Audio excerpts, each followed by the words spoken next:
70살 먹으면 아줌마예요, 여러분들. 예. 웃을 일이 아니에요. 예. 이번에 유엔에서 나이 재정립이 나왔어요. 나이 재정립이 나왔는데 1살서부터 17살을 미성년이라고 그래요. 미성년. 예. 미성년 17살을 18살서부터 65살을 청년이라고 그래요. 청년. 이거는 제가 한 얘기가 아니고 유엔에서 한 얘기예요. 유엔에서 65살까지는 청년이라고 그래요. 나는 65살 미치다 한번 손 들어보세요. 이렇게 청년이 많아 지금. 여기에 청년이 엄청나게 많이 온 거예요. 우리 교회에 청년이 없다고 많은 교회 지도자들은 걱정을 합니다. 근데 저는 걱정할 일이 아니라고 생각해요. 여기 있는 이렇게 많은 청년들이 있는데 왜 걱정을 해? 그러니까 여러분들은 지금 성모에 활동해야 되는 분들이 아니라 청년에 활동해야 되는 분들이에요. 청년에. 만약에 내가 65이 돼서 애도 다 키웠고 결혼도 다 시켰고 나는 이제 늙었다. 65이 나는 늙었다. 이렇게 생각하는 분은 불행한 분이에요. 자, 나는 이제 할 일 다 했으니까 이제 뭐만 기다리고 있으면 돼? 죽을 날만 기다리고 있으면 되잖아요. 근데 죽을 날만 기다리고 있어야 되는데 지금 65살이 언제 죽느냐면 100살쯤 죽을 거예요. 그럼 몇 년 동안 죽을 날을 기다려야 되냐면 35년 동안 매일 죽을 날만 기다리고 있는 거야. 불행해요, 안 불행해요?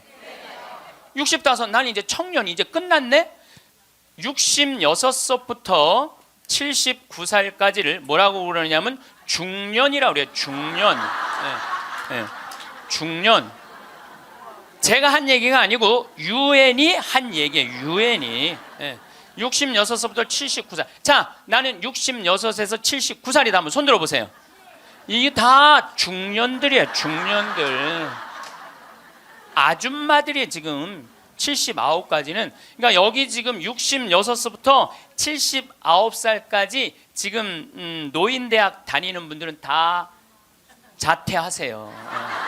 다 자퇴하시고 어디에 다시 들어? 성모에 가입해야 돼. 성모에. 80살서부터 99살을 노년이라고 그래요. 노년. 예. 그리고 100살서부터 노인이라고 그래요. 노인. 예. 100살서부터 노인이라고 그래요. 그러니까 지금 오늘은 여기 노인이 하나도 있어요, 없어요? 한 명도 없어요. 여기 노인 한 명도 없어요. 이제 100살쯤 되면은 그때 이렇게 말해도 돼요. 이제 나가 늙었으니까 이제 좀 집에서 쉬어야 되겠다. 이렇게 생각하시면 돼요. 우리말에 이런 말이 있습니다. 사람 위에 사람 없고 사람 밑에 사람 없다. 언제 우리가 이런 말 쓰죠? 내가 사람 취급 못 받을 때. 근데 대한민국에 보면은 돈 있고 권력 있는 사람들이 돈 없고 권력 없는 사람들을 무시하는 경향이 너무나 커요. 이번에 미국의 프란치스코 교황님께서 방문을 하셨어요. 교황님은 항상 전용기가 없으시기 때문에 그 나라 비행기를 타고 가세요. 우리나라는 대한항공을 타고 오셨죠. 이번에 미국에 갈 때는 아메리칸 에어라인을 타고 가셨어요. 근데 교황님이 딱 비행기를 타자마자 승무원들한테 이렇게 부탁을 하셨다고 그래요. 나는 미국으로 가는 내내 어떠한 특별한 대우도 원하지 않는다. 나를 여기 있는 모든 탑승한 모든 승객하고 똑같이 대해줘라. 거기에는 무슨 추기경도 탔을 거고 기자단도 탔을 거고 수행원도 탔을 거예요. 근데 교황님은 특별한 대우를 원하지 않으셨다고 그래요. 그리고 교황님은 내릴 때 정말로 여러분들한테 감사하다고 승무원들한테 감사의 인사도 잊지 않으셨다고 그래요. 13억 명의 대표가 우리 프란치스코 교황님 아니에요. 가톨릭 신자가 지금 13억 명이니까. 그런데 그 대단한 분이 어떠한 특별한 대우도 원하지 않는다고. 그래서 그 교황님을 수행한 승무원들이 마지막에 후기를 쓴 거를 제가 읽었는데, 자기네들은 너무 특별한 대우를 원하지 않았던 그 교황님을 모시고 가면서 인생의 최대의 비행을 했다고 그래요. 너무너무 감동을 받았다고 그래요.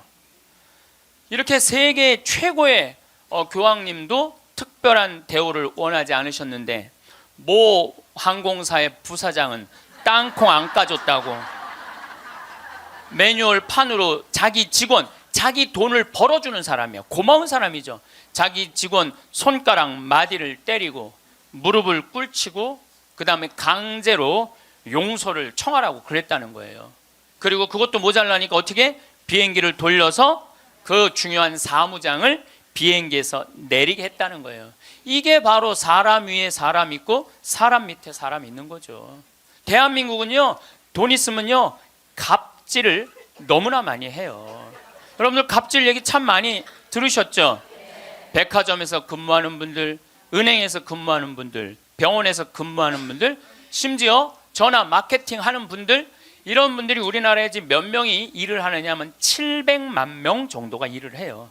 그 700만 명들은 매일매일 무시를 당하고 살고 있는 거예요. 그러니까 수많은 사람들이 매일매일 무시를 당하고 있는 거죠.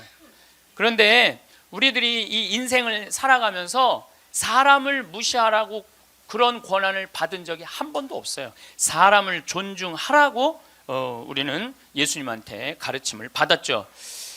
작년에 서울의 한 부자 동네에서 70살 먹은 아줌마가 1층에 있는 경비 아저씨를 베란다 창문을 열고 부른대요. 어이 경비.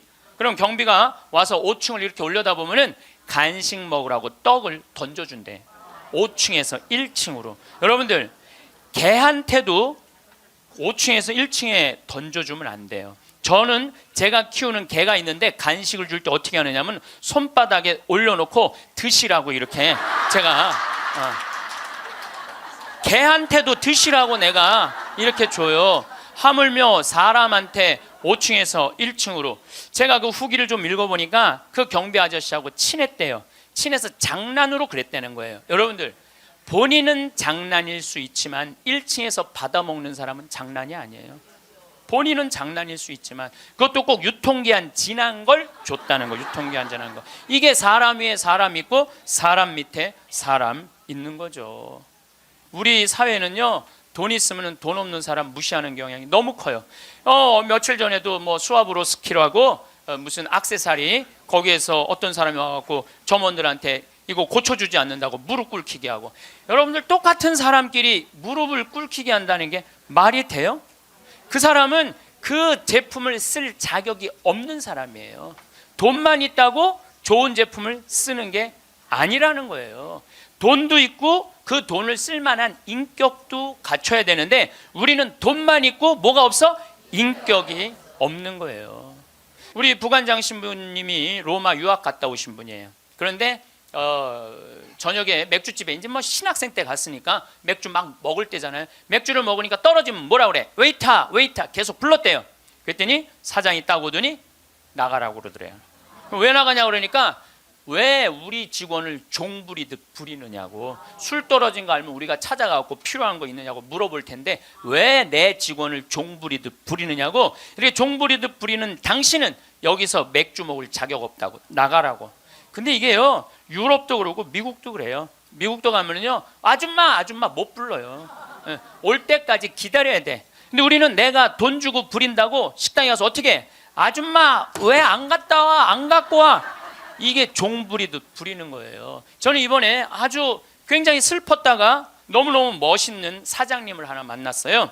도시락 업체, 그것도 미국에서 와서 우리나라에서 사업을 하는 도시락 업체 사장님인데, 우리도 고객을 존중해야 되지만 고객도 우리를 존중해 주지 않으면 내쫓겠다 이거예요. 그 선언서를 제가 읽어드릴게요.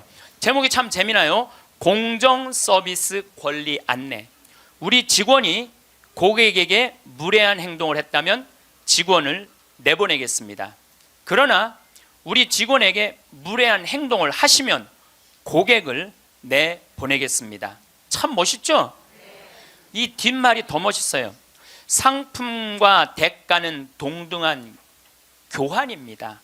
우리 직원들은 훌륭한 고객들에게 마음 깊이 감사를 담아 서비스를 제공하겠지만 무례한 고객에게까지 그렇게 응대하도록 교육하지는 않겠습니다. 그러니까 무례한 고객한테 죄송합니다, 죄송합니다 그렇게 안 가르치겠다는 거예요. 당신은 물건 살 자격 없으니까 나가라고 가르치겠다는 거예요. 우리 직원들은 언제 어디서 무슨 일을 하든지 항상 존중을 받아야 할 훌륭한 젊은이들이며 누군가에게는 금쪽 같은 자식이기 때문입니다. 직원에게 인격적 모욕을 느낄 언어나 행동, 큰 소리로 떠들거나 아이들을 방치하여 다른 고객들을 불편하게 하는 행동을 하실 경우에는 저희가 정중하게 서비스를 거부할 수 있음을 알려드립니다. 사장이 이렇게 딱 써놓은 거예요. 앞에다가. 얼마나 멋있는지 몰라요. 그러니까 예수님도 어느 누구도 함부로 대하지 말라는 거. 어느 누구도. 또 마태복음 18장 10절에 이런 말씀을 하세요. 너희 중에 가장 작은이라도 업신 여기지 말아라. 왜냐하면 그의 수호천사가 하늘에서 매일 아버지의 얼굴을 뵙고 있다 그래요. 수호천사가. 여기 계신 분들 이렇게 말씀하시는 분들 계세요. 나는 지질이 복도 없는 년이라고. 나는 남편 복도 없고 자식 복도 없는 지질이 복도 없는 년이라고. 그 지질이 복도 없는 년도 수호천사가 한 분씩 다 있다는 얘기예요. 수호천사가 한 분씩 다 있는 거예요. 그러니까 여기 계신 여러분들 전부 지금 수호천사 있어요, 없어요? 있어요. 여러분들 언제 수호천사가 여러분들 가장 곁에 있느냐면 여러분들이 성체 영화로 나올 때 수호천사가 항상 여러분들을 수호하고 나온다는 거예요. 여러분들 대단한 분들이에요. 수호천사 한 분씩 다 거느리고 있으니까. 그러니까 무시당하면 돼요, 안 돼요? 무시당하면 안 돼요. 사람 무시하지 말라고 누가 가장 가르치셨어요? 예수님이에요. 예수님은 마태복음 25장에 이렇게 말씀하세요. 양떼, 염소떼 나눠놓고 양떼들한테 이렇게 말씀하세요. 너희는 하늘나라를 차지해라. 우리가 뭘 잘했다고 하늘나라를 차지합니까? 너희들은 내가 목말랐을 때, 굶주렸을 때, 헐벗었을 때, 병들었을 때, 감옥에 갇혔을 때, 나그네 되었을 때 따뜻하게 맞이해줬다. 주님, 우리가 언제 그랬습니까? 그러니까 예수님 이렇게 말씀하세요. 너희 형제 중에 가장 보잘것없는 사람 하나에게 해준 게 곧 내게 해준 것이다. 혹시 여러분들 노숙자의 집에 가갖고 노숙자들한테 식사를 한번 대접했어. 그러면은 그 노숙자한테도 대접했지만은 누구한테도 대접한 거야? 그렇죠. 노숙자 안에 있는 예수님한테도 대접한 거예요. 그러니까 그걸 다 대접받았던 예수님은 마지막 날에 그 대접받은 걸 다 갚은 거예요. 근데 여러분들이 병든 사람, 감옥에 갇힌 사람, 노숙자들한테 한 번도 대접해 준 적이 없어. 마지막 날 예수님한테 받을 거 있어요, 없어요? 없어요. 지금 어려운 이웃한테 잘 베풀어 준 사람은 나중에 가서 예수님한테 따질 수 있어. 내놓으라고. 내가 해준 거 내놓으라고 따질 수 있어요. 예수님 마태복음 25장에 말씀하셨기 때문에. 근데 왼편에 있는 사람한테는 예수님이 이렇게 말씀하세요. 악마와 그의 졸도들을 가두려고 준비한 영원히 꺼지지 않는 불 속으로 들어가라. 우리가 뭘 잘못했다고 그럽니까? 그냥 예수님이 이렇게 말씀하세요. 너희들은 내가 목말랐을 때, 굶주렸을 때, 헐벗었을 때, 병들었을 때, 감옥에 갇혔을 때, 나그네 되었을 때 따뜻하게 맞이하지 않았다. 주님, 우리가 언제 그랬습니까? 그러니까 예수님이 이렇게 말씀하세요. 너희 중에 가장 보잘것없는 사람 하나에게 해주지 않은 것이 곧 내게 해주지 않은 것이다. 자, 여기 계신 여러분 모두 안에 지금 예수님 계세요, 안 계세요? 여러분들 무시당하면 돼요, 안 돼요? 안 돼요. 여러분들이 잘나서 무시당하면 안 되는 게 아니라 여러분들 안에 계신 예수님 때문에 무시당하면 안 돼요. 자기 자존심을 지키는 거는 여러분들은 예수님이 거하는 성전이기 때문에 여러분들 자존심을 지켜야 돼요. 예수님은 이 세상에 오셨을 때도 가진 자 편에 서지 않고 가지지 못한 자 편에 서세요. 부처님 아버지는 직업이 뭐죠? 부처님 아버지는 왕이었어요. 공자님 아버지는 관리였어요. 마호메트 아버지는 큰 부자 상인이었어요. 물론 마호메트 엄마가 뱃속에 있을 때 돈 벌러 나갔다 죽어요. 그래갖고 마호메트는 유복자. 예수님 아버지는 직업이 뭐예요? 목수. 내가 신학교 다닐 때 신론 배울 때 예수님 아버지는 성부라고, 예수님 아버지 직업은 하느님이었어요. 하느님. 예수님 양아버지 직업은 뭐예요? 목수예요. 2000년 전에 목수는 하루에 2끼 정도 먹었다고 그래요. 그러니까 가난한 집에 태어나신 거예요. 예수님은 굳이 당신이 선택해서 올 수 있었는데 굳이 가난한 집에 택해서 오신 이유는 뭐냐면은 가난한 이들과 함께 하겠다는 거예요. 그리고 당신 태어날 때 천사들이 누구를 초대하느냐면 목동들을 초대해요. 야, 삼왕은 자기네들이 찾아온 거고 예수님이 초대한 건 누구냐 하면은 목동들이에요. 저기 대단한 분 태어났으니까 가봐라. 그래갖고 예수님한테 처음으로 인사를 한 사람들은 목동들이야. 우리가 알퐁소 토대의 별이라는 책을 읽어갖고 목동을 굉장히 낭만적인 사람들로 알고 있는데 중동에 가보면요 세상에 더러운 게 목동이에요. 그래서 목동하고 상대하지 말라 그래. 도둑놈들이라고 상대하지 말라 그래. 왜냐하면 한번 풀 뜯으러 양 뭐 염소 풀 뜯으러 나가면은 한 달을 돌아다녀야 되거든요. 그러니까 한 달 동안 머리 안 가. 내가 가서 보니까 머리에 떡을 칠하고 다녀요. 먹을 냄새가 얼마나 나는지 몰라. 또 밤낮에 기온차가 많으니까 옷을 몇 겹을 입고 한 달 동안 안 빨고 그것만 입고 다니는 거예요. 그 더럽고 냄새나는 목동들을 예수님은 첫 손님으로 초대한 거예요. 이게 누구를 초대하겠다냐? 보잘것없는 사람들을 귀하게 여기겠다는 거예요.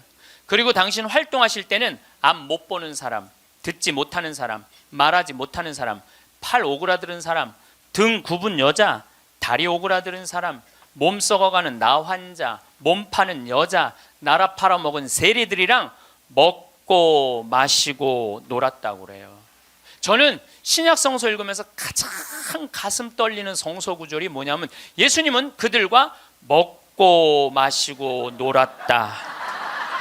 이거를 읽으면 막 가슴이 떨려요. 여러분들 세상에 먹고 마시고 노는 것처럼 중요한 일이 어디 있어요? 그렇죠? 여러분들 저하고 뭐 방송을 통해서 유튜브를 통해서 친숙하시죠? 친숙하다 하더라도 나하고 먹고 마시고 놀진 않잖아요.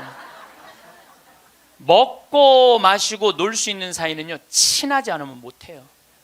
여러분들도 누구랑 먹고 마시고 놀아요?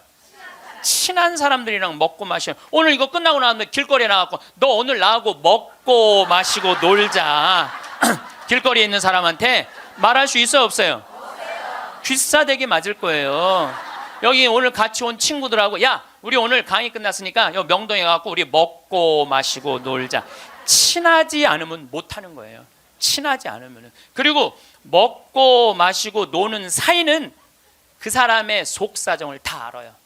그 사람이 뭘 힘들어하는지, 그 사람의 고민이 뭔지 먹고 마시고 놀지 않으면 모르는 거예요.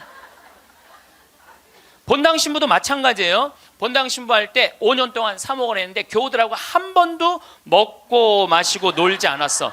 그러면 여러분들은 본당 신부하고 추억이 있을까요 없을까요? 없어요.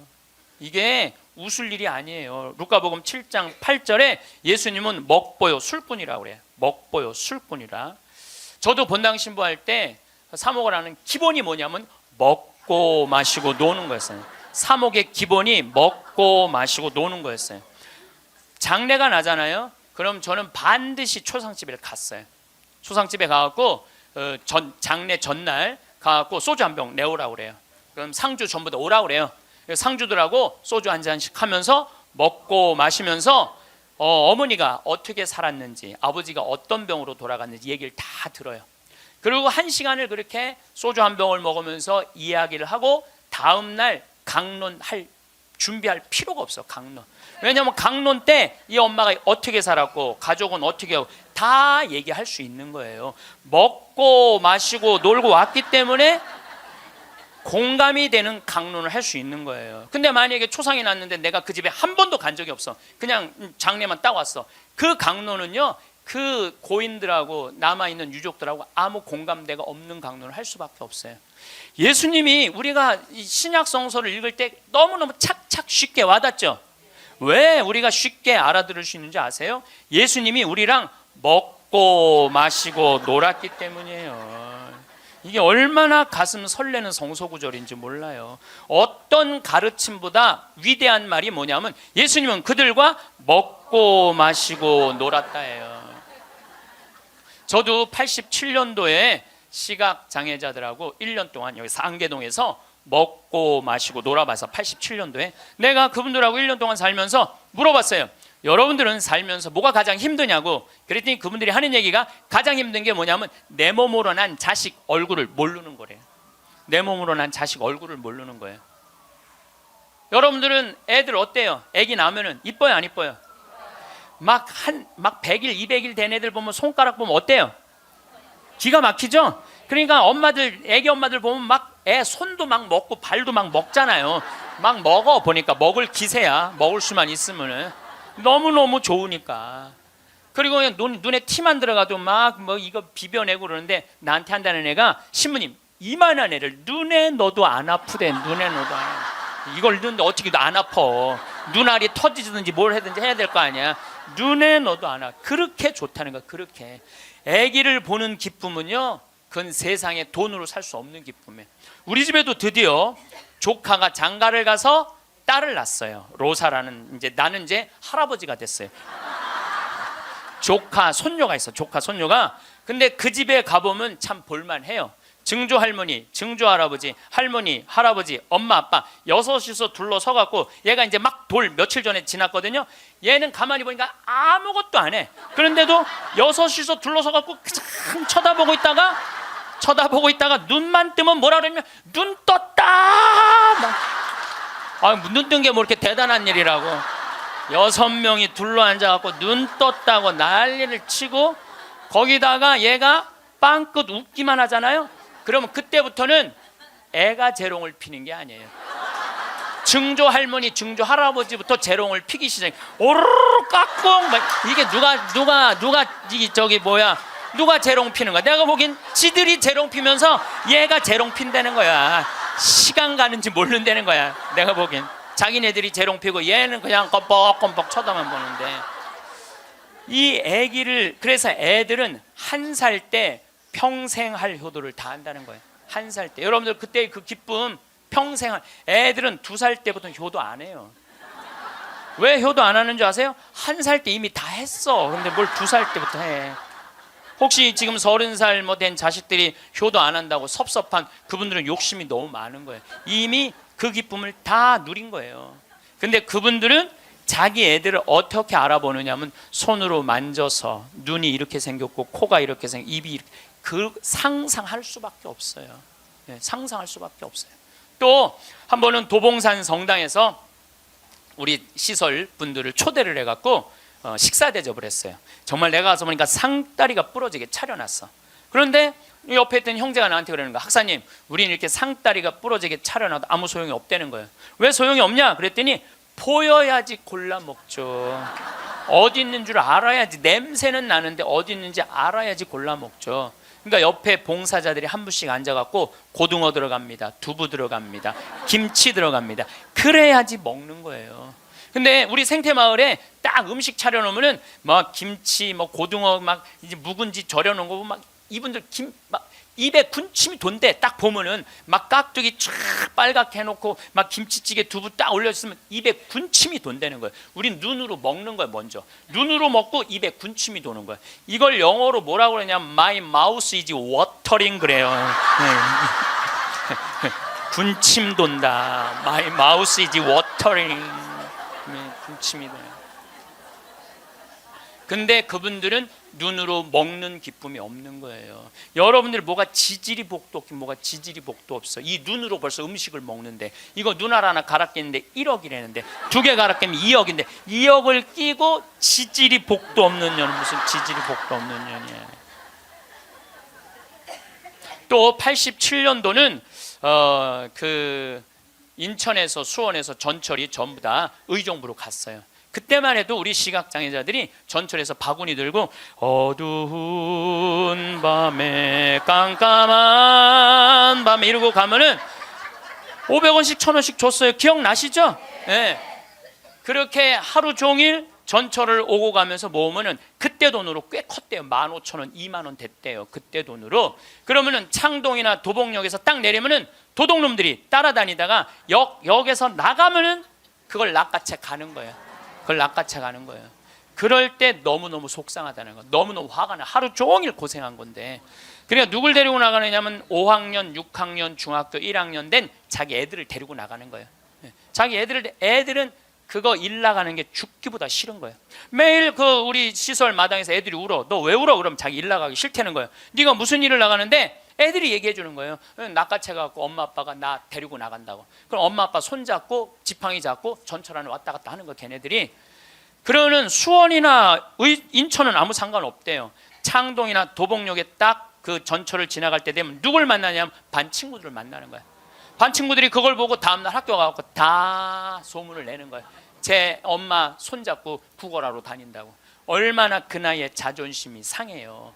그러니까 내가 그들과 먹고 1년 동안 먹고 마시고 놀지 않았으면 그분들의 아픔을 몰랐을 거예요. 예수님은 이 세상에 오셔서 3년 동안 정말 가지지 못한 사람이나 가진 사람이나 누구하고 먹고 마시고 놀았어요. 그러니까 강생이라는 말 참 많이 듣죠. 예수님은 이 세상에 강생하셨다. 그냥 몸만 오신 게 아니에요. 삶 자체로 이 세상에 들어오신 거예요. 그래서 우리랑 먹고 마시고 놀면서 우리가 고민하는 게 뭔지, 우리가 힘들어하는 게 뭔지 너무너무 잘 아셨어요. 그래서 예수님은 특별히 아픈 사람들, 병든 사람들 고쳐주는 거 주저하지 않으셨어요. 다 고쳐주셨어요. 그리고 최후의 만찬 때 마지막 날 제자들의 발을 씻어주고 난 다음에 예수님이 이렇게 말씀하세요. 요한복음 13장에 내가 너희들을 사랑하였듯이, 사랑한다는 게 뭐냐면 너희들과 먹고 마시고 놀면서 너희들을 위로했듯이 너희도 서로 사랑하여라. 이게 마지막 날 유언이야. 서로 사랑하라는 게. 그런데 지금 한국에는 크리스찬이 2천만이 있어요. 개신교 1,500만, 가톨릭 500만. 크리스찬이라는 건 뭐냐면 그리스도처럼 살겠다는 거예요. 여기 계신 여러분들 전부 왜 세례 받았냐면 그리스도처럼 살라고 세례 받은 거야. 그러면 이 대한민국에 2천만 명의 그리스도가 살고 있는데 요즘 대한민국에 보면 2천만 명의 그리스도인이 살고 있는 것 같아요? 아니죠? 예수님이 서로 사랑하라고 말하고 간 적이 없는 것 같아. 예수님이 이렇게 말하고 가신 것 같아. 너희들 서로 괴롭힐 수 있는 한 괴롭혀라. 이렇게 말씀하고 가신 것 같아. 얼마나 서로 괴롭히는지. 여러분들 우리나라 애들은 군대 가기 전에 이미 다 망가져서 들어가요. 우리나라 중고등학교 애들 여러분들 남자애들 보면 눈빛 보면 어때요? 살벌하지 않아요? 이렇게 눈빛 딱 마주치면은 어떤 놈이야 걸리지, 내가 오늘 가만히 안 놔둬, 이런 기세예요. 우리나라 지금 중고등학교 남자애들은 극도의 스트레스 속에서 자라는 거예요. 왜? 경쟁 속에서 경쟁만 가르치고 협력, 이해, 양보, 사랑 이런 게 안 배워요. 경쟁, 출세, 1등만 배운 애들이야. 그러니까 눈에 도끼가 있는 거야 애들이. 그런 애들이 군대 가고 서로 괴롭히는 거예요. 이미 군대 가기 전에 망가진 거예요. 핀란드라는 나라는 건국이념이 뭐냐면 나눔이야. 나눔. 이 나라는 러시아의 100년 지배를 받아요. 100년 지배를 받으면서 독립을 해요. 국민들이 모여갖고 우리 진짜 잃었던 나라를 찾았으니까 이 나라를 어떻게 건설해 나갈 것이냐. 국민들이 그래요. 콩알 한쪽이라도 나눠 먹자. 그래서 이 나라는요 가난했을 때부터 나누기 시작하고 지금까지도 잘 나눠요. 지금까지도. 지금 국민소득 6만 달러예요. 이 나라는 초등학교, 중고등학교 전액 무상교육이에요. 근데 더 놀라운 건 대학생들도 전부 공짜로 대학 다 다녀요. 그리고 기숙사도 다 공짜야. 시골에서 헬싱키로 공부하러 올라왔어. 그러면은 기숙사비 다 국가에서 다 대줘요. 근데 더 놀라운 건 대학생들이 돈이 없어갖고 아르바이트 할까봐, 책 사볼 돈이 없어서 아르바이트 할까봐 아르바이트 하지 마라, 공부해. 그러면서 책값 하라고 모든 대학생들한테 한 달에 43만 원씩 용돈을 줘요. 모든 학비도 안 되는데 용돈도 줘. 이 나라는 석박사까지 공짜예요. 프로그램 참여하면 석박사까지 다 공짜야. 그러려면 뭘 많이 내야 돼? 세금을 많이 내야 되잖아요. 이 나라는 한 700만 원 정도 월급 받는 사람들이 세금을 얼마를 내냐면 320만 원 정도 내요. 이 정도 내야지 대학생들한테 용돈까지 주죠. 자, 이제 대한민국도 애들이 등록금 못 내갖고 지옥이라고 그러잖아요. 그러니까 이제 어른들, 애들, 대학생들 등록금 공짜로 해주기 위해서 700만 원 버는 사람들 320만 원 돈 내십시오. 낼 것 같아, 안 낼 것 같아요? 여기다가 빨간 띠 두르고 결사 반대 막 이러고 아마 할 거예요. 네. 대한민국 건국이념은 뭐예요? 홍익인간 그건 4348년 전에 단군 할아버지가 한 얘기고, 대한민국 건국이념은 뭐예요? 대한민국 건국이념은 뭐냐면 우리도 한번 잘 살아보세요. 돈이야, 돈. 돈이라면요 무슨 짓이든 해요. 정말 지난 70년 동안 돈을 벌기 위해서 우리는 혈안이 돼 있었어요. 그리고 우리나라는 돈을 많이 벌었어요. 참 많이 벌은 나라예요. 전 세계 다녀보세요. 대한민국처럼 좋은 차 타고 여러분들처럼 이렇게 기가 막히게 멋있는 옷 입고 여러분들처럼 잘 먹는 나라 거의 없어요. 전 세계에서 10위 안에 들어요. 10위 안에 들어요. 참 잘 먹고 잘 살아요. 근데 무슨 영국의 옥스퍼드 대학 나오고 우리나라 기자가 이런 말을 했어요. 기적을 이룬 나라, 기쁨을 잃은 나라. 기적은 이루었는데 너무너무 잘 살긴 하는데 기쁨이 없는 나라야. 전부 다 여기다 헬 조선이에요. 지옥 조선. 우리나라를 지금 그렇게 표현하거든요. 그리고 애들이 흙수저 물고 태어났다고. 누구는 금수저 물고 태어났는데 누구는 흙수저 물고 태어났다고. 내가 보기엔 너무 잘 사는데 이런 표현들이 있는 거예요. 이거는요, 돈보다 더 높은 가치가 있거든요. 이제 대한민국이 추구해야 되는 건 뭐냐면 돈보다 더 높은 가치를 추구해야 될 때예요. 이제는. 근데 아직도 돈이야. 아직도 돈. 아직도 경제 그래요. 정의, 인권, 자유, 생태계, 자연, 이 높은 가치들이 있는데 우리는 아직도 경제예요. 여러분들 이 텔레비전 보면 요즘 대한민국 뭔가 잘못 가고 있다는 생각 안 들어요? 뭔가 우리 지금 잘 가고 있어요? 잘 못 가고 있어요. 누가 대한민국이 정이 많은 나라래? 저는요, 대한민국 정 많은 나라라는 거에 동의할 수 없어요. 왜냐하면 정이 많은 나라가 해외 입양 1위를 해요. 우리나라가 해외 입양 1위예요. 제가 지난 여름에 유타라는 곳에 강의를 다녀왔는데 거기 가보니까요, 몰몬 교도가 많은 데예요. 저녁에 식당에 갔는데 엄마 아빠는 백이냐? 근데 애들은 누가 봐도 우리나라 애들이에요. 그 한 식당에 세 쌍의 자녀들이, 그러니까 세 부부 쌍의 자녀들이 우리나라 애들이야. 나는 대한민국의 어른으로서 걔네들한테 너무너무 미안하더라고요. 전 세계에서 해외 입양 1위가 대한민국이에요. 2위가 어딘 줄 아세요? 필리핀이에요. 3위가 우간다, 4위가 인도, 5위가 우즈베키스탄이에요. 그리고 그 나라들에 비하면 우리나라는요, 2배, 3배 잘 사는 나라예요. 2배, 3배 잘 사는 나라에서 해외 입양 1위를 하고 있는데 정이 많은 나라예요? 정 많은 나라 아니에요. 또 제가 요즘 잠비아 도와준다고 한 3년 동안 한 10억 정도 잠비아 도와줬어요. 가서 뭐 이제 농장도 한 20만 평 꾸며주고 소도 돼지도 닭도 뭐 옥수수밭도 감자밭도 다 해놨어요. 근데 나한테 전화해갖고 이렇게 전화 항의하는 분들 참 많아요. 대한민국에도 굶어 죽는 사람 많은데 뭐하러 아프리카까지 가서 도와주느냐고, 정신 있는 거냐 없는 거냐 나한테 이렇게 전화하는 분들 참 많아요. 여러분들, 우리나라가요 6.25 전쟁 끝나고 난 다음에요 미국에서요 밀가루 받아서 먹고 살았어요. 밀가루. 그래서 우리 천주교하고 밀가루하고 인연이 많아요. 정부를 못 믿으니까 밀가루를 어디다 줬어? 성당에 다 갖다 줬어요. 그래서 성당에서 나눠줬어요. 그래서 옛날에는 밀가루 받아 먹으려고 세례 받는다 그래서 밀가루 신자라는 말까지 나왔어요. 그렇게 우리가 그 배고픈 시기를 미국에서 원조 받아갖고 버텨냈어. 그럼 세계에서 9번째로 1조 달러가 넘는 나라가 9나라인데 우리나라가 9번째 1조 980억 달러예요. 그렇게 잘 사는 나라가 아프리카의 나라 도와주는 건 당연한 거예요. 받았으면 줘야지. 받고 우린 꿀떡하고 끝나고 있어요. 근데 그게 OECD 국가 중에 가난한 나라 안 도와주기로 우리나라가 1등이에요. 뭐가 정이 많은 나라예요. 말로만 정 많으면 다예요. 정이 많은 나라가 아니에요. 내가 지지난주에 동창 모임에 사회복지시설 운영하는 신부님을 만났어요. 기가 막힌 얘기를 들었어요. 어떤 얘기를 들었느냐면 서울의 한 시내 한복판에 지적장애자들 작업장을 학교에, 중학교에 만들려는데 주민이 반대하는 거예요. 그랬대요. 우리 동네 쓰레기 처리장은 들어와도 지적장애자 작업장은 못 들어온다.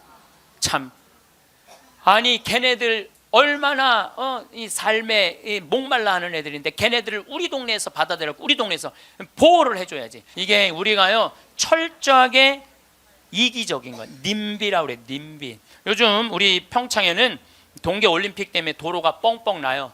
근데 우리 생태마을 바로 옆에 도로가 나요. 근데 거기를 터널을 뚫어요. 강의 중에 다이나믹 터질 때 막 건물이 울려요. 그래서 사람들이 와서 나한테 그래요. 신부님, 저렇게 바로 터널을 뚫는데 반대 안 하시느냐고. 내가 이렇게 말해요. 저거 반대하려면 5년 정도 걸려. 매일 도로에 들어놓아야 돼. 나는 내 인생 매일 도로에 들어놓기 내 인생이 너무 아까워. 그리고 1화는 우리 옆으로 지나가는 거, 2화는 마을로 지나가는 거예요. 그럼 내가 반대한다고 칩시다. 그럼 2화는 누구한테로 지나가는 거야? 마을로 지나가는 거예요. 그럼 내 옆길은 안 되고 옆에 마을은 괜찮고. 이게 이기적인 거예요. 이기적인 거.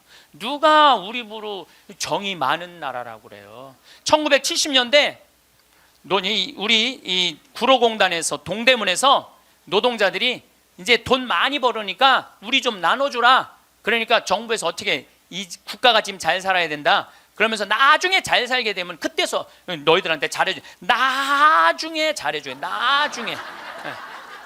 나중에 잘해주겠다고. 그래서 대기업 중심으로 정책을 폈어요. 그런데 지금 2015년 대한민국 잘 살아요, 못 살아요? 잘 살아요. 외환보유가 세계 6위예요. 3,600억 달러. 그 다음에 10대 기내 사내 보유금은 5천억 달러, 515조. 근데 지금 나눠요, 안 나눠요? 안 나누잖아요. 우리나라가 지금 1시간 노동임금이 5,580원이에요. 이거 노동자들이 10,000원으로 해달라고 그랬어요. 근데 올해 6,030원 했어요. 6,030원. 내년에 1시간이 6,030원이에요. 그러면 우리나라하고 비슷한 경제 규모가 비슷한 이탈리아는 얼마예요? 10,000원이에요. 10,000원. 이탈리아, 스페인 10,000원이에요. 우리보다 조금 잘 사는 프랑스는 12,000원. 독일은 13,000원. 미국은 2020년에 모든 노동자들한테 1시간에 17,000원 주기로 국회에서 결의를 했어요. 근데 우리는 이 민중을 무시하는 거예요. 니네들은 무시당해도 돼. 니네들은 돈, 이게 5,580원이면요 한 달 22일 일하면 얼마 버는 줄 알아요? 98만 원 받는 거예요. 98만 원. 그거 갖고 먹고 살라는 거예요. 기업에는 515조나 있으면서 안 내놓는 거예요. 세금으로 안 내놓는 거예요. 그냥 가지고 있는 사람만 더 부자가 되는 거예요. 가지고 얼마 전에 우리 이 삼성이 아시아 최고의 부자 가문이 됐대요. 저는 그걸 읽으면서 너무너무 창피했어요.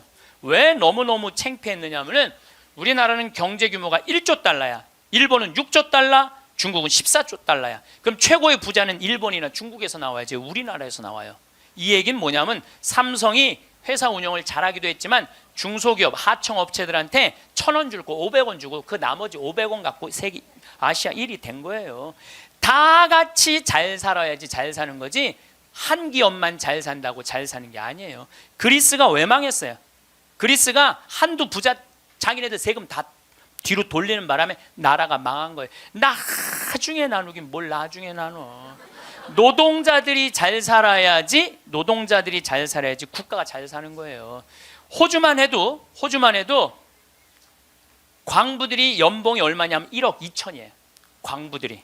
내가 지금 호주에 나오고 같이 봉사활동 다니는 치과의사, 우리 요한 바오로 치과의사가 있는데 어저께 나한테 한 얘기예요. 신부님, 호주에는 배관공, 전기공, 목수가 저보다 돈 더 많이 벌어요. 아주 능력 있는 치과의사인데 돈 더 많이 번다는 거예요. 그러니까 노동자가 잘 사는 나라가 행복한 나라예요. 예. 나중에 나눠주긴 언제 나눠줘. 나중에는 다 굶어 죽고 난 다음에 나눠줘요. 나누려면 언제 나눠야 돼? 지금 나눠야 돼. 지금. 내가 성당 질 때도 부자들한테 신축헌금 좀 하시죠. 그럼 신부님 나중에 땅 팔리면 할게요. 나중에 땅 팔리면 할게요. 이런 분들은요 절대 안 해요. 착한 일도 많은 사람들, 신부님 내가 나중에 돈 벌면 할게요. 이런 사람들은 착한 일 안 하겠다는 사람들이에요. 지금 하지 않으면 나중에는 못 하는 거예요. 나중에는 지금 해야 돼. 하려면 지금 해야 돼요. 마침 기도 벌써 시간이 45분이나 됐어요. 마침 기도 제가 신약 성서의 예수님은요 서로 사랑하라는 말보다는 남을 무시하지 말라는 말을 훨씬 많이 하셨어요. 남을 무시하지 말라는 말을. 이 사람을 무시하지 말고 어린아이를 무시하지 말고 가난한 사람을 무시하지 말고 이 이야기를 훨씬 많이 하셨어요. 그러니까 사람을 귀하게 여기라는 얘기예요. 지금 제가 마침 기도로 읽는 이 성서 구절도 제가 강의 때 했던 마태복음 18장 10절 말씀입니다. 성부와 성자와 성령의 이름으로 아멘. 작은 이들을 업신 여기지 마라. 너희는 이 작은 이들 가운데 하나라도 업신여기지 않도록 주의하여라. 내가 너희에게 말한다. 하늘에서 그들의 천사들이 하늘에 계신 내 아버지의 얼굴을 늘 보고 있다. 사랑 많으신 하느님 아버지, 당신은 아들 예수님을 이 세상에 보내셔서 우리와 함께 먹고 마시고 놀면서 우리들이 이 세상살이 하면서 힘들어하는 것을 위로해 주시기 위하여 당신 아들을 파견하셨나이다. 그 거룩한 예수 성심을 닮아 우리들도 생활 안에서 만나는 우리 주위 사람들 무시하지 않고 그들을 존중하고 그들 안에 있는 예수님의 모습을 찾아내어 그들을 존중할 수 있는 그러한 지혜 허락하소서.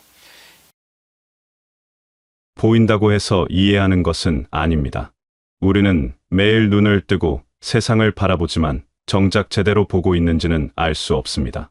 거리를 걷다 마주친 얼굴들, 창밖으로 스쳐 지나가는 풍경들, 식탁 위에 놓인 밥그릇 하나까지도 우리는 본다고 말합니다. 하지만 우리는 우리가 보고 싶은 것만을 봅니다.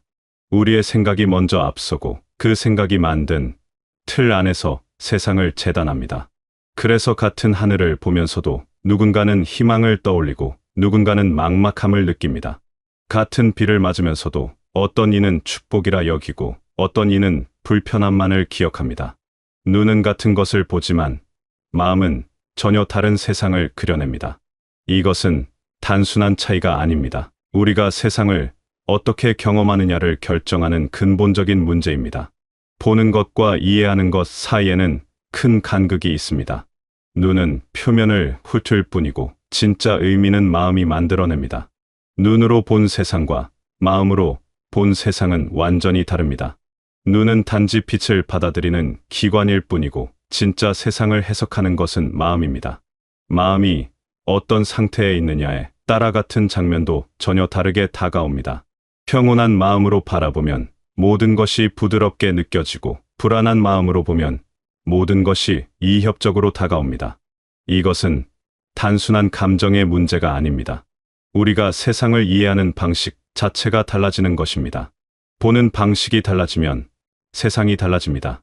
그래서 중요한 것은 무엇을 보느냐가 아니라 어떻게 보느냐입니다.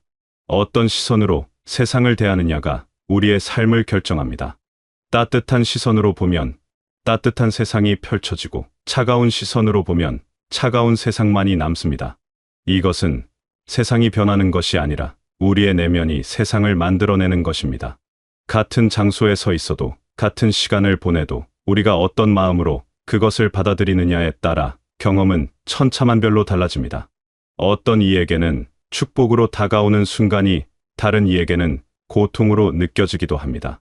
이 모든 차이는 눈이 아니라 마음에서 비롯됩니다. 우리는 세상을 있는 그대로 보는 것이 아니라 우리가 있는 그대로 세상을 봅니다. 우리의 내면 상태가 곧 우리가 경험하는 현실이 됩니다. 그런데 문제는 우리의 시야가 늘 맑은 것은 아니라는 점입니다. 우리 마음 속에는 보이지 않는 먼지들이 쌓여 있습니다. 비교하는 마음, 남과 나를 견주는 습관, 더 많이 가지려는 욕심, 잃을까 두려워하는 불안, 인정받고 싶은 갈망, 이런 것들이 우리의 시야를 흐립니다.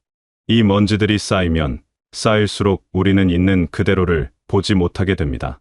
작은 일에도 크게 상처받고 사소한 말에도 깊이 흔들립니다. 누군가의 행복이 나의 불행처럼 느껴지고 누군가의 성공이 나의 실패처럼 다가옵니다. 이것은 눈의 문제가 아닙니다. 마음이 흐려진 것입니다. 맑은 물에는 하늘이 그대로 비치지만 흙탕물에는 아무것도 비치지 않는 것과 같습니다. 우리의 마음이 온갖 집착과 욕심으로 뒤덮여 있을 때 우리는 진실을 볼 수 없습니다. 눈앞에 있는 것조차 제대로 보지 못하고 있지도 않은 것을 보며 괴로워합니다. 이렇게 흐려진 시야로는 평화를 찾을 수 없습니다. 늘 무언가 부족하다고 느끼고 늘 무언가를 채워야 한다고 생각합니다. 하지만 진짜 문제는 부족한 것이 아니라 있는 것을 보지 못하는 마음입니다. 마음의 먼지가 너무 많이 쌓여서 이미 가진 것들이 보이지 않는 것입니다. 우리는 끊임없이 무언가를 더하려고 하지만 정작 필요한 것은 덜어내는 일입니다. 쌓인 것들을 치워야 본래의 맑음이 드러납니다. 그래서 필요한 것이 비움입니다. 비움은 이름이 아닙니다. 많은 사람들이 비움을 두려워합니다. 무언가를 내려놓으면 손해를 보는 것 같고 포기하면 뒤처지는 것 같습니다. 하지만 비움은 포기가 아니라 선택입니다. 무엇이 정말 중요한지를 아는 것이고 무엇이 나를 무겁게 하는지를 깨닫는 것입니다. 우리가 움켜쥐고 있는 것들 중 상당수는 실은 우리를 짓누르는 짐입니다. 꼭 필요하지 않은데도 놓지 못하는 집착들, 이미 지나간 일인데도 붙들고 있는 원망들, 일어나지도 않을 미래를 걱정하는 불안들, 이런 것들이 우리의 마음을 무겁게 만듭니다. 비움은 이런 짐들을 내려놓는 것입니다. 그러면 마음이 가벼워집니다. 무거운 짐을 내려놓은 사람의 걸음이 가볍듯이 마음의 짐을 내려놓으면 삶이 가벼워집니다. 그리고 비로소 여유가 생깁니다. 여유는 단순히 시간이 많다는 뜻이 아닙니다. 마음에 공간이 생긴다는 뜻입니다. 그 공간 속에서 우리는 진짜 중요한 것들을 볼 수 있게 됩니다. 바쁘게 쫓아다니던 것들이 사실은 그리 중요하지 않았다는 것을, 놓치고 있던 소중한 것들이 늘 곁에 있었다는 것을 깨닫게 됩니다. 비움은 이렇게 평화를 불러옵니다. 더 이상 무엇과도 싸우지 않아도 되고 누구와도 경쟁하지 않아도 됩니다. 있는 그대로의 나로 존재할 수 있게 됩니다. 비움은 텅 빈 상태가 아니라 진짜 중요한 것들로 채워질 수 있는 여유를 만드는 것입니다. 쓸데없는 것들을 버려야 소중한 것들이 들어올 자리가 생깁니다. 비움은 결핍이 아니라 풍요의 시작입니다. 마음의 공간이 넓어질수록 삶은 더 풍성해집니다. 비움을 통해 마음이 맑아지면 자연스럽게 감사가 찾아옵니다. 감사는 억지로 만드는 감정이 아닙니다. 해야 한다고 느끼는 의무도 아닙니다. 감사는 비움의 열매입니다. 마음의 먼지가 걷히고 나면 그동안 보이지 않던 것들이 보이기 시작합니다. 아침에 눈을 뜬다는 것, 숨을 쉴 수 있다는 것, 햇살이 창문으로 들어온다는 것, 이런 평범한 일상이 사실은 기적이라는 것을 알게 됩니다. 우리는 늘 가지지 못한 것을 세며 살아왔습니다. 더 많이, 더 좋게, 더 빠르게 이런 것들을 쫓느라 이미 가진 것들을 보지 못했습니다. 하지만 비움을 통해 욕심이 줄어들면 이미 내게 주어진 것들이 얼마나 많은지 깨닫게 됩니다. 특별한 일이 없어도 감사할 수 있게 됩니다. 무언가를 얻어서가 아니라 이미 충분하다는 것을 알기 때문입니다. 이런 감사는 억지로 만들어지지 않습니다. 마음이 맑아지면 저절로 샘솟는 것입니다. 물이 맑으면 바닥이 보이듯이 마음이 맑아지면 삶의 진실이 보입니다. 그 진실은 이미 우리가 충분히 받았다는 것, 이미 충분히 사랑받고 있다는 것, 이미 충분히 괜찮다는 것입니다. 감사는 이렇게 비움 이후에 찾아오는 평화로운 마음의 상태입니다. 무언가를 더 가져야 한다는 조급함에서 벗어나면 지금 이 순간이 얼마나 소중한지 보이기 시작합니다. 평범한 하루가 얼마나 큰 선물인지, 건강하게 하루를 시작할 수 있다는 것이 얼마나 감사한 일인지 깨닫게 됩니다. 감사는 많이 가진 사람의 특권이 아닙니다. 마음이 맑은 사람의 자연스러운 상태입니다. 가진 것이 적어도 감사할 수 있고 어려운 상황에서도 감사를 느낄 수 있습니다. 그것은 상황이 좋아서가 아니라 마음이 맑아서입니다. 다시 보는 법을 배워야 합니다. 눈이 아니라 마음으로 보는 법을 익혀야 합니다. 눈으로만 보면 겉모습만 보입니다. 아름다운 것과 추한 것, 많은 것과 적은 것, 좋은 것과 나쁜 것, 이렇게 구분하며 판단하게 됩니다. 하지만 마음으로 보면 그 너머를 볼 수 있습니다. 겉으로는 평범해 보이는 순간들 속에 담긴 의미를, 작아 보이는 것들 속에 깃든 소중함을, 당연해 보이는 것들 속에 숨어 있는 기적을 볼 수 있게 됩니다. 마음이 밝아질 때 비로소 세상이 제대로 보입니다. 그리고 그때 평화가 찾아옵니다. 더 이상 무언가를 쫓아 헤매지 않아도 되고 누군가와 비교하며 괴로워하지 않아도 됩니다. 지금 이 순간, 이 자리에서 충분히 행복할 수 있다는 것을 알게 됩니다. 이것은 체념이 아닙니다. 현실에 안주하는 것도 아닙니다. 있는 그대로를 받아들이되 그 안에서 의미를 찾는 것입니다. 모든 순간이 완벽하지 않아도 괜찮다는 것을, 모든 것을 가지지 않아도 충분하다는 것을 아는 것입니다. 마음으로 보는 것은 판단을 멈추는 것입니다. 좋다, 나쁘다, 옳다, 그르다는 잣대를 내려놓고 있는 그대로를 받아들이는 것입니다. 그러면 모든 것이 다르게 보입니다. 미워했던 것들도 이해하게 되고 싫어했던 것들도 받아들이게 됩니다. 마음으로 본다는 것은 사랑으로 본다는 것과 같습니다. 판단 없이, 조건 없이 있는 그대로를 바라보는 것입니다. 우리는 너무 많은 것을 보려고 애쓰며 살아왔습니다. 더 많이 알아야 하고, 더 많이 경험해야 하고, 더 많이 성취해야 한다고 믿었습니다. 하지만 정작 중요한 것은 많이 보는 것이 아니라 제대로 보는 것입니다. 100가지를 흘려보는 것보다 한 가지를 온전히 보는 것이 더 의미 있습니다. 지금 내 앞에 있는 것을 온전히 느끼고 지금 이 순간을 온전히 살아가는 것이 진정한 삶입니다. 그러려면 먼저 마음을 비워야 합니다. 쌓여있는 욕심과 집착을, 비교와 판단을, 두려움과 불안을 내려놓아야 합니다. 그래야 비로소 눈이 아닌 마음으로 볼 수 있습니다. 마음이 맑아지면 세상도 맑아집니다. 같은 풍경을 보더라도 전혀 다른 의미로 다가옵니다. 평범했던 일상이 소중하게 느껴지고 당연했던 것들이 감사하게 다가옵니다. 이런 변화는 갑자기 일어나지 않습니다. 조금씩 천천히 일어납니다. 어느 날 문득 같은 하늘이 다르게 보이고 같은 길이 새롭게 느껴집니다. 그것이 바로 마음이 달라진 증거입니다. 세상은 그대로인데 우리가 달라진 것입니다. 그리고 그것이면 충분합니다. 세상을 바꿀 수는 없지만 세상을 보는 방식은 바꿀 수 있습니다. 그것이 우리에게 주어진 가장 큰 자유입니다. 이제는 다르게 볼 시간입니다. 눈앞에 펼쳐진 모든 것을 새로운 시선으로 바라볼 시간입니다. 아침에 눈을 떴을 때, 창밖의 하늘을 볼 때, 밥을 먹을 때, 길을 걸을 때, 이 모든 순간을 다시 보는 것입니다. 습관처럼 흘려보내던 시간들을 온전히 느끼며 살아가는 것입니다. 그러면 삶이 달라집니다. 특별한 일이 일어나지 않아도 삶이 풍요로워집니다. 큰 변화가 없어도 마음이 평화로워집니다. 이것이 진정한 행복입니다. 무언가를 얻어서 오는 행복이 아니라 이미 가진 것의 소중함을 아는 데서 오는 행복입니다. 비교하지 않고 욕심내지 않고 있는 그대로를 받아들일 때 찾아오는 평화입니다. 이런 평화는 밖에서 찾을 수 없습니다. 오직 내 마음속에서만 찾을 수 있습니다. 세상이 아무리 시끄러워도 내 마음이 고요하면 평화를 느낄 수 있습니다. 세상이 아무리 혼란스러워도 내 마음이 맑으면 길을 잃지 않습니다. 평화는 조건이 아니라 선택입니다. 어떤 상황에서도 평화로울 수 있고 어떤 환경에서도 행복할 수 있습니다. 그것은 외부가 아니라 내부의 문제이기 때문입니다. 마음을 비우고 다시 보는 일은 하루아침에 이루어지지 않습니다. 평생을 두고 연습해야 하는 일입니다. 때로는 다시 무언가에 집착하게 되고 때로는 다시 비교하며 괴로워하게 됩니다. 그래도 괜찮습니다. 다시 깨닫고 다시 내려놓으면 됩니다. 중요한 것은 완벽하게 하는 것이 아니라 계속 시도하는 것입니다.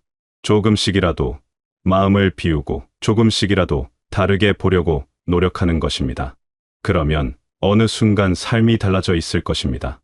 같은 하루를 살아도 전혀 다른 기분으로 살게 될 것입니다. 평범한 순간들이 특별하게 느껴지고 작은 것들에도 감사하게 될 것입니다. 이 모든 것은 여러분의 마음이 달라졌기 때문입니다. 세상은 변하지 않았지만 여러분이 세상을 보는 방식이 변한 것입니다. 그리고 그것이 가장 중요한 변화입니다. 외부의 변화는 우리가 통제할 수 없지만 내면의 변화는 우리가 선택할 수 있습니다. 어떤 마음으로 살아갈 것인지, 어떤 시선으로 세상을 볼 것인지는 오롯이 우리의 몫입니다. 누구도 대신해 줄 수 없는, 오직 우리만이 할 수 있는 일입니다. 그리고 그 선택이 우리의 삶을 만들어갑니다. 여러분의 마음이 조금씩 가벼워지고 세상을 바라보는 시선이 따뜻해지기를 바랍니다. 무거운 짐을 내려놓고 가볍게 걸어갈 수 있기를, 비교와 경쟁에서 벗어나 있는 그대로의 여러분으로 살아갈 수 있기를 바랍니다. 눈이 아닌 마음으로 세상을 볼 수 있게 되기를, 그래서 매 순간이 감사하고 평화로운 나날을 보내시기를 바랍니다. 여러분의 삶이 조금 더 밝아지고 마음이 조금 더 평온해지기를 진심으로 바랍니다. 힘든 순간에도 마음의 평화를 잃지 않으시길, 어려운 상황에서도 감사를 발견하시길, 혼란스러운 세상 속에서도 여러분만의 고요함을 지키시길 바랍니다. 오늘 하루도 맑은 마음으로 세상을 바라보며 있는 그대로의 여러분을 사랑하며 살아가시길 바라겠습니다.